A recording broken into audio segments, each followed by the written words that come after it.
Flamin' Hot Tips by Kind of a Jerk. A silky moon slowly stirred its light unto the earth. The light reflected onto the moist, rain-ridden ground. The sound of raindrops flooded Guy's ears. It had been a long night at the cook-off. Championships were coming up, and Guy knew who he was capable of making through the qualifier, maybe even to the final round of the championship. After all, he was Guy Fieri, the Flavor Master. So what was the Flavor Master doing in the rain? His mind was a parade of bright and vivid imagination, riddled with color, flavor, and glory. But this was only a small piece of the fiery phoenix that was his head. He was a lonely man. Being a professional chef was a lonely business. You go to the restaurants around the world and cook for the most delightful people. You earn medals and awards, and people bathe you in golden spices. But for what? It's one meal after another, nothing more to it. Guy used to think that cooking would be his ultimate passion, his magnum opus. But once that's done, what is there? Guy needed time to think, preferring to walk home rather than walk off with his entourage. It was the deep city, its dazzling lights, spiraling towers, and mines of wealth surrounded him with a familiarity that had come to him from fame. Clouds overhead weeped gentle raindrops into his frizzled yellow mane.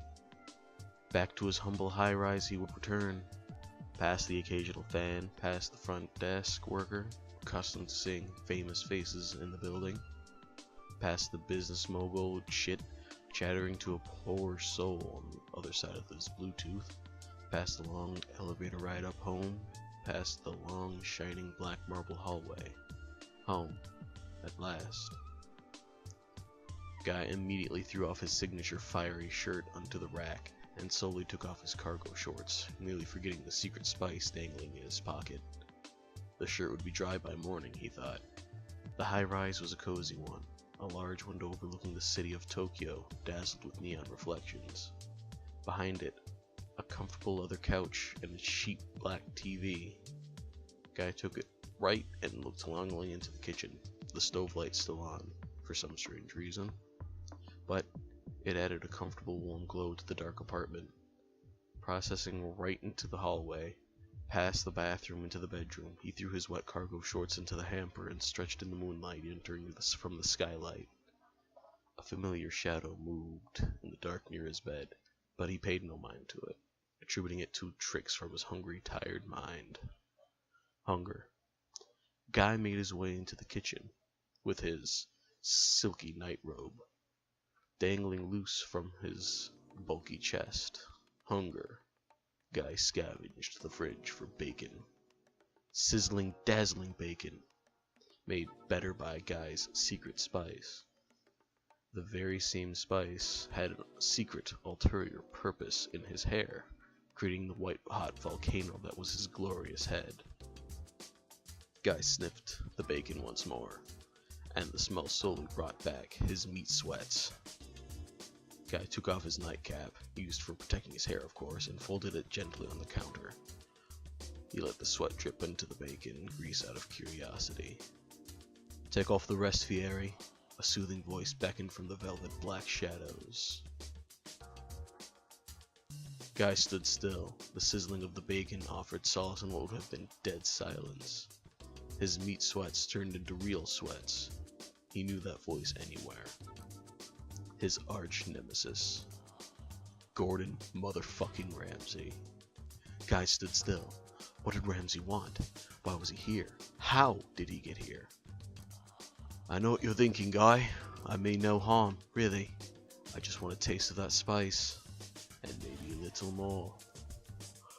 "What the fuck do you want, Ramsay? Why are you here?" screamed Guy into the darkness. All too suddenly, almost model-like, Gordon Ramsay started out of the darkness, wearing Guy's signature flaming shirt, still wet from the rain.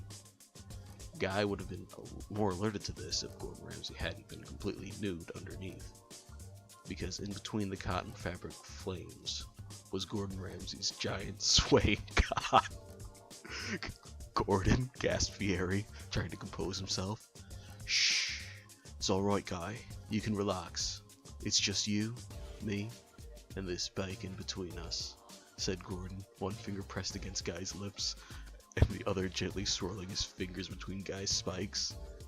A calm began to settle over Guy, a rush of excitement and ecstasy that he hadn't felt since his first 5-star meal. A feeling that hadn't been felt since he dyed his hair, a feeling he hadn't felt since he bought his first fire shirt. This was it. This was what he wanted. This was the missing piece. In his rival, Guy stared deep into the dark eyes of Ramsay, as if he were staring into God itself. The soft touches of rain against the high-rise window and the sizzling of the bacon on Teflon blended together in harmony as Gordon instructed Guy to take off his flaming spandex underwear. Guy obeyed. "Now," hushed Ramsay. "What?" spoke Guy. "Bend over, and when I fuck you, I want to come in the bacon. It'll be our secret sauce." Guy prepared his virgin anus for Gordon Ramsay's fleshy rolling pin. As it slid into Guy, he let out a silent gasp of ecstasy. Ramsay grabbed the nearest instrument he could find, a spatula, and spanked Guy's soft ass. The impact of Gordon Ramsay's penis and spatula threw drops of meat sweat everywhere. "Who's the flavor master now, Fieri?" Ramsay, stop. Confused, Gordon pulled out his 8-inch monster dick out of Guy Fieri's gaping asshole. "Guy, what's wrong?" "Nothing. I want more." Guy glanced at the fridge. Gordon knew what was going to happen next.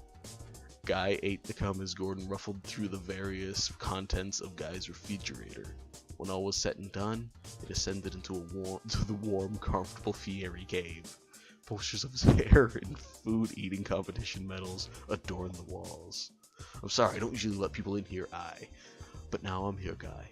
And it's alright," said Gordon, as he opened the bag of food he meticulously collected from the fridge. Sausages, Cool Whip, sour cream, easy cheese, sriracha, and various spatulas and spices. "Now bend over. It's time to show you some real fiery tips," said Gordon, laughing at Guy's hair, now turning straight thanks to the meat sweats. "Great thing about these meat sweats, Guy, it's gonna make it so much easier to fit all these sausages in your ass." Fieri giggled like a schoolgirl. It was a meticulous process. First, Gordon rubbed the extra bacon grease that was still hot on Guy's nipples. It hurt, but Guy knew heat, and this was nothing. Then Gordon took out the sour cream and Cool Whips and slowly rubbed it all over Guy's body. Guy was smooth and pale white after a good spatula spanking had set in the sour cream. Now it was time. Gordon heaved the fresh German sausage in and out of Fieri's asshole. Before Guy could say anything, he felt a burning in his insides, a raging fire that could not be quenched. Gordon had dipped each of the sausages in the sriracha sauce, making Guy's asshole become a firefly red ring. "Who's the flavor master now?" whispered Gordon. "You are," answered Guy back in an exhausted tone, his hair sparkling in the moonlight, beaming like a holy sign from the skylight. "It's almost done, Guy. Just one more lap," yelled Gordon as he pounded his big bulky chest. "Oh, don't hurt passion," exclaimed Guy. "She's my favorite shirt." He was of course talking about his signature flaming hot button-down. By now, of course, it was an extension of his soul, a part of him. It had seen the grandest of foods and the smallest of dives. It was an artifact the Guy hopes to preserve for future generations of Fieri. "What is it, Guy? This old thing?" Gordon hurriedly exclaimed, trying to catch his missing breath. "Yes, that thing, Gordon. It's the only thing I have left of who I was, so don't fucking touch it." Guy grasped the shirt from Gordon with a death grip and tore it away from his trembling hands. That's when he heard the tear. "Guy, I didn't mean to, okay, Guy?" However, Guy didn't respond. He simply sat at the edge of the bed, gazing at passion as it sparkled in the moonlight. "Guy?" pleaded Ramsay. Guy mumbled something under his breath, like a calm before the storm. "You fucking hurt passion. I'm going to hurt you." And before Gordon could react, Guy was on top of his back, pressing his chorizo against Gordon's donut hole. Guy, I'm supposed to be dominant. However, Guy ignored his pleas as he pressed harder and harder and harder. And all of a sudden, with a loud thundering howl, a banging of his chest that shook meat sweats everywhere, he said, "Welcome to Flavor Town, motherfucker." With a mighty roar and another beat of his bacon-greased chest, he threw himself inside Gordon with such force the bed began to crack and break. I have an idea. What? Guy rummaged through his drawers. Gordon had his face against the soft silk sheets, ass up in the air. He felt a cold, tingling sensation on his asshole. A strange noise behind him. Guy, what are you doing? Relax. Guy, Beyblade Battle Brawl. To be continued. What the fuck? What else is on here? Billy Mays and Guy Fieri? Shrek and Corey? Oh shit.